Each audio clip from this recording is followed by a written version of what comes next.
अजूनपर्यंत आम्ही ते MSEB ला फोन लावला होता, पण ते नंबर फोन लागत नाही तिकडे. कधी कधी कधी गेलेली लाईट?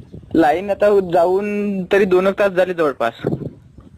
मग 2 तासात लाईन गेली तर तुम्ही सीएम साहेबांना फोन करता का हो साहेब? पण सर ते MSEB वाले पण नाही, 2 तास लाईट गेली म्हणून तुम्ही डायरेक्ट सीएम साहेबांना फोन करता का हो? सर पण काही अडचण असेल सीएम साहेबांच्या थोडं लाईटीचं तरी काम सांगत जायचं ना. 2 तास लाईट गेली म्हणून फोन करायचा? सर पण MSEB वाले पण फोन नाही उचलत सर. नाही, सीएम सर जनतेचे आहेत. जनतेचे प्रत्येक गोष्ट प्रत्येक याचे फोन घेतात किंवा हे करतात, पण त्या लाईट तरी काम सांगा ना हो. ठीक आहे. 2 तास वाट पाहू शकत नाही तुम्ही? ठीक आहे सर, मग आम्ही नाही सर, आमचे क्लास होते सर थोडे म्हणून. नाही, असला नंबर म्हणून काही उचलणं. अरे मित्रा, मी ओळखी बोलतोय. मी